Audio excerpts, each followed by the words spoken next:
Eleanor Kuntz was a patient on Riverside Medical Center's 3rd Med Tele unit. For 2 years, Eleanor had been battling lung disease and congestive heart failure. It's been basically the past 2 years that she's gotten really sick.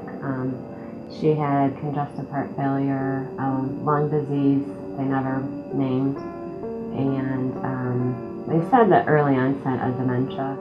With Eleanor's health quickly waning, her only daughter of 10 children, Mary, decided to move up her September wedding date.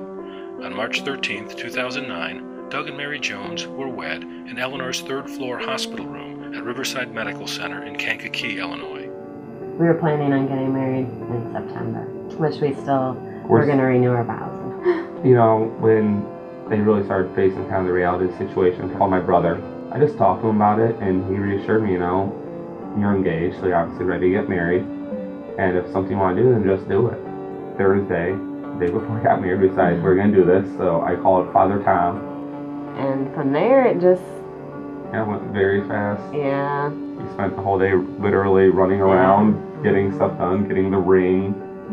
I just kind of showed up that day, which was weird for the bride, because usually she plans everything from there. Everything else was taken care of by the nurses. And the hospital was amazing. They really were. Fridays are always very busy around here. I came in and got reported on all my patients, and later one of my staff members says, "Hey, we're going to have a wedding here about 3 o'clock. And I said, "What?" And she says, "Yeah, we're going to have about 30 people here. We're having a wedding in one of our rooms." She started telling me the story about how this was the youngest child and the only daughter of 10. We got 9 sons and a daughter. Frank and Jerry and John, Joe and Tom and Phil and Matt and Pat and Mike and Mary. They were used to all of us being up there. Like, they never said a word about how many people were in the room. I mean, they were all just very nice. They knew what a large family my mom had, So I just went ahead and asked the sister-in-law what I could do for her, and she said that basically they didn't really have anything major planned. It was kind of pulled together in a matter of a couple of minutes, and they just did what they had to. And I said, okay. I says, I will help take care of getting what we need to do to make this the best day that we can. So we went over to Michael's, we grabbed what we needed, some mints and some decorations. We called over to Patient Care Services and got some flowers arranged so that we could have flowers for the bride and groom. We called Dietary, had them arranged for a nice cake to be made, and while we were at Michael's, we thought, well, you know what, we need a cake topper for this wedding cake, because we had really no idea what kind of cake we were going to end up with. Just really amazed at the effort the staff put into it and what they were able to get done in such a short time. And Dietary made a cake, there was decorations. It was really good cake. It was just wonderful in every way.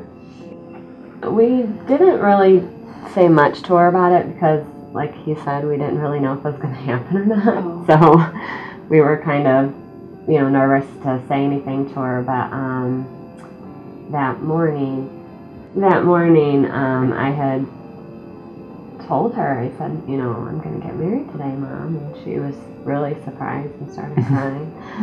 And she had, said, are you upset that you didn't get your big wedding? And, I said, that's not even important to me, right now, just that you're here. And she knew. She was crying, and through the whole ceremony, she could hear everything that was going on. The Miller Center came out, the nurses had called, and they curled my mom's hair and put a flower in her. It was so cute. Yeah, it was really nice. And they went out and bought flowers and put them on my mom's bed, and it was really nice. On March 16, 2009, 3 days after the wedding of her only daughter, Eleanor Kuntz passed away at the age of 74. She just kept progressing, been in and out of Riverside. She got really sick and had to go to ICU, and then from there just didn't recover from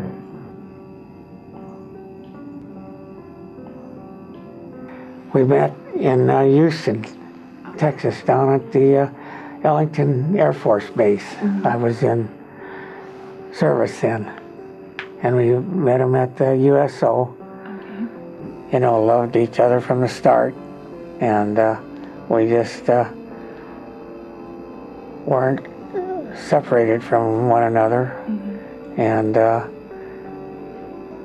had lots of happiness and we celebrated our anniversary while she was alive and everything, so we thank God enough for everything. She couldn't give any more of her life to her family and everyone. She was beautiful. Yeah. We just can't thank everybody enough for all that they've done for us. The nurses did a great job carrying out her plan and what we wanted for our mom. I mean, every member of the staff who we ran into was just wonderful. Yeah.